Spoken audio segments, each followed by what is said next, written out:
High అలర్ట్లో ఉంచారు. నేపాల్ వరదల వల్ల ఇంకా బీహార్లో కానీ యూపీలో కానీ ఇంపాక్ట్ స్టార్ట్ అవ్వలేదు, కానీ ఆ వరద నీరంతా కిందకే రావాలి కాబట్టి ఇటువైపే వచ్చే అవకాశం ఉంది. నదుల్లో ఒకసారిగా వాటర్ లెవెల్స్ భారీగా పెరిగే అవకాశం ఉంది. ఇక్కడ కూడా వరదలు వచ్చే అవకాశం ఉంది అని చెప్తున్నట్లుగా మనకు కనపడుతోంది. సో ఖచ్చితంగా చాలా సివియర్ ఇంపాక్ట్ ఇండియా మీద కూడా ఉండబోతోంది. ముఖ్యంగా ఈ రెండు రాష్ట్రాల మీద, బీహార్ అండ్ యూపీ మీద ఉండే అవకాశం ఉందని చెప్తున్నారు. ఎన్డీఆర్ఎఫ్ బృందాలు రెడీగా ఉన్నాయి. ఇక అక్కడ నేపాల్లో పర్యటనకు వెళ్ళినటువంటి కైలాష్ మానస్ సరోవర్ యాత్రికులు అండ్ హైడ్రో పవర్ ప్రాజెక్టులో పనిచేసే వారిలో చాలామంది భారతీయులు కూడా ఉన్నారు. దాదాపుగా 290 మంది భారతీయులు ప్రస్తుతం ఆచూకీ తెలియకుండా పోయిన పరిస్థితి మనం చూస్తున్నాం. ఇండియన్ గవర్నమెంట్ కూడా ట్రై చేస్తుంది, అక్కడున్న అధికారులతో మాట్లాడుతుంది. ఎంఈఏ రెస్పాండ్ అయింది, మినిస్ట్రీ ఆఫ్ ఎక్స్టర్నల్ అఫైర్స్, అలాగే అక్కడ ఉన్నటువంటి ఎంబసీ కూడా కొన్ని టోల్ ఫ్రీ నంబర్స్ని ఇచ్చింది. ఒకవేళ మీకు తెలిసిన వాళ్ళు ఎవరైనా, మీకు సంబంధించిన వాళ్ళు ఎవరైనా అక్కడికి వెళ్తే వాళ్ళ ఆచూకీ కోసం ఆ టోల్ ఫ్రీ నంబర్స్కి కూడా కాల్ చేయొచ్చు. కాల్ చేసి అట్లీస్ట్ మీ వాళ్ళకి సంబంధించిన ఏదైనా సమాచారం దొరుకుతుందేమో ట్రై చేయడానికి అవకాశం ఉంది. ఇప్పటి వరకు 290 మంది భారతీయులు ఇంకా కాంటాక్ట్లోకి రాలేదు, అంటే మిస్ అయి ఉన్నారు. వాళ్ళలో ఎంతమంది ఉన్నారో ఎంతమంది లేరో గుర్తించడం కష్టం. బట్ కొన్ని వందల మంది భారతీయులు ప్రాణాలు కోల్పోయారు. ఇది మాత్రం ఒక భయంకరమైనటువంటి నిజం. 84 మెంబర్స్ ఇప్పటి వరకు రక్షించబడ్డారు. 63 మంది ఈ 84 మెంబర్స్లో 63 మెంబర్స్ త్రిశూలి 1 హైడ్రో పవర్ ప్రాజెక్టులో పనిచేస్తున్న భారతీయ కార్మికులు అంటూ తెలుస్తుంది. అలాగే తమిళనాడుకు సంబంధించిన వాళ్ళని 21 మందిని కూడా రక్షించారు. వీరు కైలాస్ మానస్ సరోవర్ యాత్రకు వెళ్ళిన వాళ్ళు అంటూ కూడా తెలుస్తుంది. ఒక్కసారి ఆర్టీవీ అంటే ఈ ప్రమాదం ఇంత భయంకరమైనటువంటి వరదలకు అసలు ఏం కారణమైంది? ఒక చుక్క వాన లేదు, వాతావరణం ఇంత ప్రశాంతంగా ఉంది, ఆకాశం అంతా బాగానే ఉంది, కానీ ఇంత భారీ వరదలు ఎక్కడి నుంచి వచ్చాయి ఆల్ ఆఫ్ సడన్గా అని అర్థం కాని వాళ్ళకి ఇదిగో ఆర్టీవీ చూపిస్తుంది. మీకు ఏం జరిగి ఉండొచ్చు అనేది మీకు అర్థమవుతుంది. ఒకసారి మీరు చూడండి, అలా జరిగింది. పైన ఉన్నటువంటి మంచు కొండ ఒక్కసారిగా ఒక భారీ మంచు కొండ విరిగి నదిలో పడిపోయింది. అండ్ దెన్ దిస్ చూడండి, చుట్టుపక్కల ప్రాంతాలకి ఆ వరద నీరు.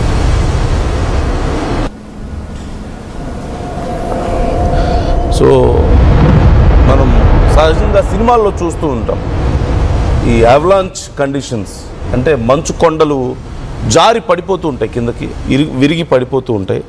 అలాంటిదే ఇక్కడ కూడా జరిగింది. ఇన్ఫ్యాక్ట్ పడ్డది కంపారిటివ్లీ అక్కడ ఉన్నటువంటి మంచు కొండతో పోల్చుకుంటే అది చాలా చిన్న ముక్క, కానీ మనకి మాత్రం అది ఆ చిన్న ముక్కే ఇంత పెద్ద ప్రమాదానికి కారణమైంది. ఇంత పెద్ద ప్రాంతాన్ని తుడిచిపెట్టేసేలా జరిగింది. అయితే ఇప్పుడు అదిగో ఆ జారిపడిన మంచులో కొంత భాగం అదిగో అక్కడ ఆగిపోయింది. అంటే ముందుకి వాటర్ రాగా కొంత బ్రిడ్జ్ లాగా అడ్డుపడింది ఆ ప్రాంతానికి. ఒకవేళ కనుక ఇప్పుడు అడ్డుపడ్డ ముక్క కనుక కరిగిపోతే, అడ్డుపడి వెనక వాటర్ని అంతా హోల్డ్ చేసి పెట్టేసింది. ఇప్పుడు ఇన్ కేస్ ఒకవేళ ఆ ముక్క కనుక కరిగిపోతే, లేదంటే అక్కడి నుంచి కనుక స్కిడ్ అయితే మళ్ళీ ఒకసారి ఆ వాటర్ అంతా కూడా ఒక్కసారిగా ఒక ప్రళయం విరుచుకుపడే అవకాశం కనిపిస్తుంది. మరొకసారి భయంకరమైన వరద ముంచెత్తే అవకాశం కనిపిస్తోంది అంటూ అధికారులు చెప్తున్నారు. ఇది చాలా చాలా భయపెడుతుంది అధికారుల్ని, అక్కడ ఉన్నటువంటి ప్రజల్ని. ఇప్పటికీ ఖాళీ చేయిస్తున్నారు. నేను మరింత క్లియర్గా మరొకసారి ఆ విజువల్ మీకు చూపిస్తాను. ఆర్టీవీ మీకోసం ఆ విజువల్ని ఏఐతో మేము జనరేట్ చేసాం, ఏం జరిగింది అనేది మీకు బెటర్ అండర్స్టాండింగ్ కోసం. అసలు ఎలా జరిగింది ఇదంతా, ఈ కొండల మధ్యలో ఇంత పెద్ద వరద రావడం ఏంటి అనుకునే వాళ్ళ కోసం. Play it on full screen in case.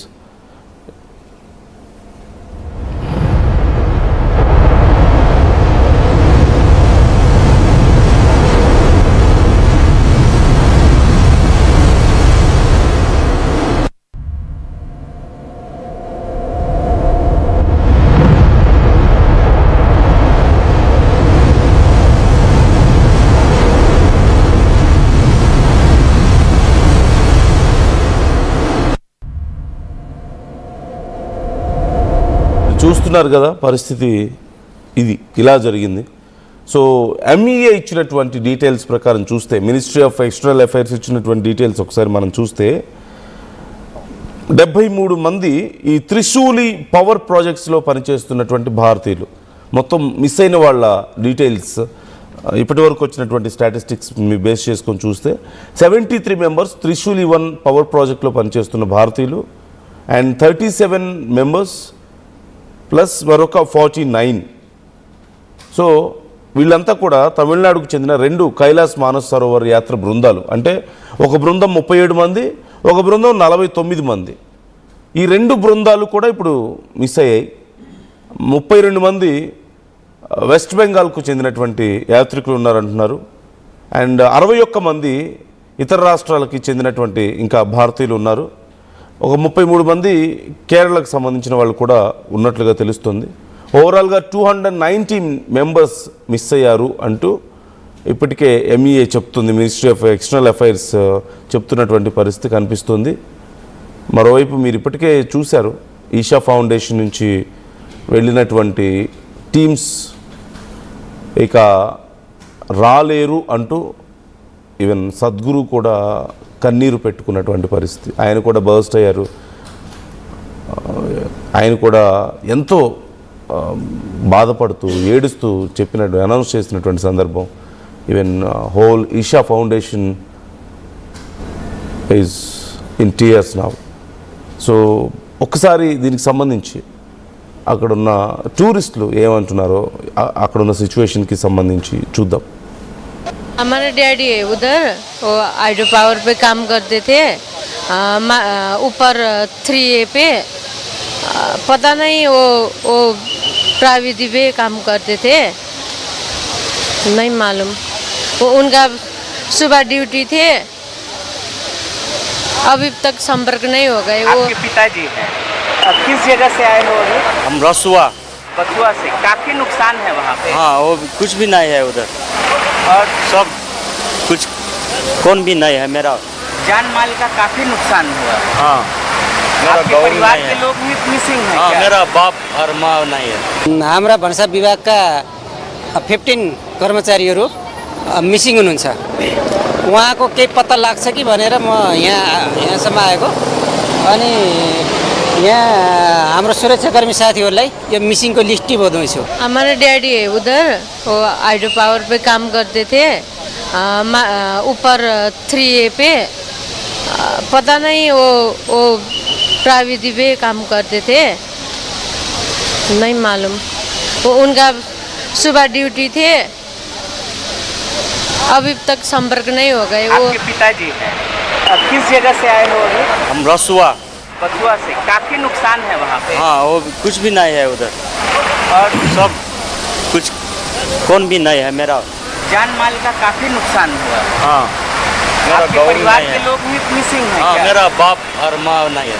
हाम्रा भन्सा विभागका 15 कर्मचारीहरू मिसिङ हुनुहुन्छ. उहाँको केही पत्ता लाग्छ कि भनेर म यहाँ. సో ఇప్పటి వరకు మనం చూసాం కదా, కుటుంబ సభ్యులను కోల్పోయి, భర్తను కోల్పోయిన ఒక మహిళ, అలాగే తల్లిని కోల్పోయి ఒక చిన్న బిడ్డ, తల్లిని కోల్పోతే ఆ బిడ్డను ఎత్తుకొని అక్కడ ఉన్నటువంటి ఆ భర్త, ఇక తమ బంధువులు 20 మంది పోయారు, 25 మంది కనిపించడం లేదు అంటూ చెప్తున్నటువంటి మరొక అక్కడ ఉన్నటువంటి గ్రామంలోని కొంతమంది, ఇలా మనం చూస్తున్నాం. వాళ్ళెవ్వరికీ కూడా వాళ్ళు ఇక రారు అన్నటువంటి పరిస్థితి ఉందా అంటే అది తెలీదు. ఇక రారా అనే నమ్మకం లేదు, తిరిగి వస్తారన్న నమ్మకం కూడా లేదు. ఒక గందరగోళ పరిస్థితి, చాలా కన్ఫ్యూజన్. మరోవైపు ఆ బురదలో ఇరుక్కుపోయి